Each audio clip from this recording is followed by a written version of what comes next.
Charyavrati Dandi Sarva Vedanta Pandita Srimad Viveka Yogi Mam Prachodayadu Sarvada. The importance of Rajayoga is, it is not only a just theoretical affirmation of the power which is there in the human mind, but it also gives us practical wisdom, a practical technology, how we should start harnessing the power of the mind. That is the beauty of Raja Yoga. Bhakti Yoga, you get excited about God, etc., etc. But here, it's an absolutely scientific technology by which you can harness the powers of your mind. So in that connection, where do we start? It is important for us to know, or for us to establish our unity with truth, because in that lies his immortality.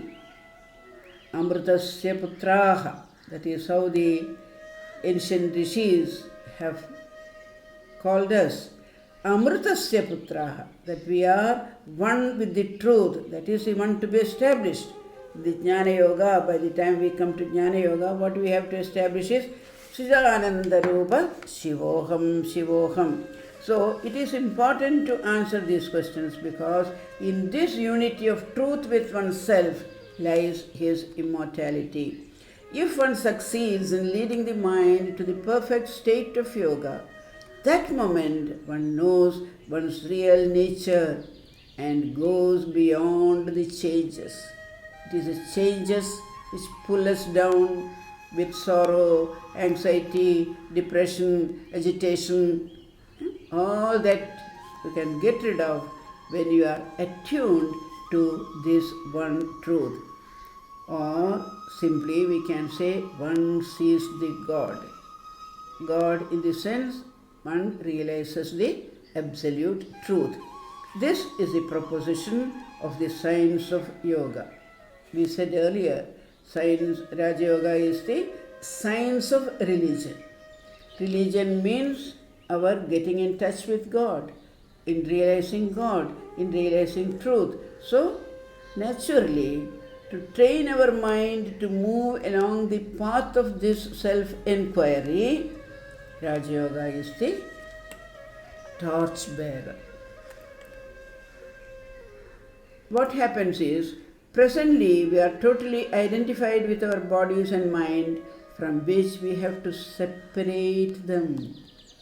They are so much attached. Separate the soul as we start ascending higher and higher.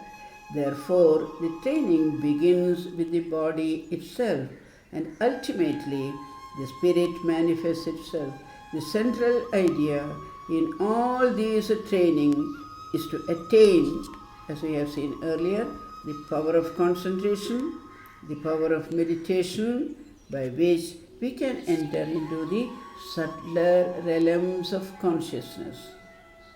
Consciousness, the embodiment of our prana shakti, embodiment of the truth. So into that consciousness, we are going to knock there. But to enter into that sanctum sanctorum of our life, we have to go through the steps of self-purification, self-adjustment, training, etc. So, what does Raja Yoga ask us to do? What is the training Raja Yoga wants to give us? So, what are the foundations of Raja Yoga? Raja Yoga is divided into 8 steps, Ashtanga Yoga. That is how it is usually taught. The first step is Yama. Yama is not the god of death here. Yama is controlling our bodily actions, such as non-killing, truthfulness, non-stealing, continence, and non-receiving of any gifts. You are not supposed to receive any gift, because the minute you receive a gift, somewhere there is a attachment. Somewhere there is a popping up of our ego. So, non-receiving of our gifts. Next comes niyama, cleanliness, shuchitva, it is said, cleanliness, contentment, austerity, study, self-surrender to God. All these come under the niyama. Then comes asanas or posture.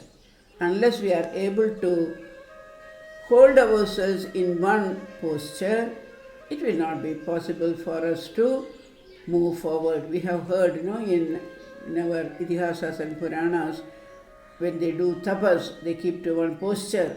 We don't have to go through such extraordinarily difficult situations and all that, but some simple posture, maybe a Padmasana or Virasana or Vajrasana, some such simple posture in which to sit for a long time and then practice pranayama and other exercises. Then comes prana. Pranayama is the control of the prana. We'll come to it little later in more detail.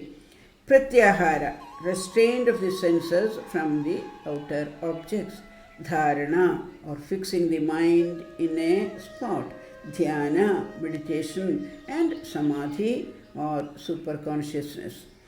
The yama and niyama, as we see, are moral training that makes us a good human being. When you are able to practice yama and niyama as part of your life's program, then definitely you become a better moral person. Without these as a basis, no practice of yoga will succeed. As these two become established, the yogi will begin to realize the fruits of his practice. Without these, it will never bear fruit. The yogi must not think of injuring anyone. Ahimsa comes into practice. By thought, word or deed. The other day I said, when Holy Mother said, don't speak ill of anybody. Because of you, let nobody be unhappy. So all those, she said so simply. So here say, the yogi should not injure anything by thought, word or deed. Mercy shall not be for men alone, but shall go beyond and embrace the whole world. Vasudhaiva Kudumbaka. The whole world is family. So I shall not hurt anybody. I shall not injure anybody. Absolute control over nature, and nothing short of it must be the goal. So these 8 steps are absolutely necessary for us to start living a yogi's life. So we cannot bypass it. I had said earlier, without passing through Raja Yoga, acquiring Jnana Yoga will be very, very difficult. Because Jnana will not stay with us. We can read the books, but we won't be able to absorb it and make it part of our life. So, to make Jnana part of our life, this sort of a Yamanima, etc., etc., etc., this training is necessary. Just like there is a musical instrument, you cannot suddenly take it and start singing a wonderful kirtana. We have to tune the instrument, see that the dust, etc., is cleared, and then only we can start playing upon it. So this veena of our life has been going through so many different types of lives, and so much of rust and dust has collected on it. So we have to clean up the veena, tune it, put new strings if necessary, and then only start playing the song of truth, song celestial, as Buddha's life is called. So that is the importance of these 8 steps, and without this you can't take a super jump. No, I have finished my bhakti, I will land in Jnana Yoga. You can go there, but as we find, without preparations, if you start as climbing the Everest, you will just slip down, fall down, and die a sad death.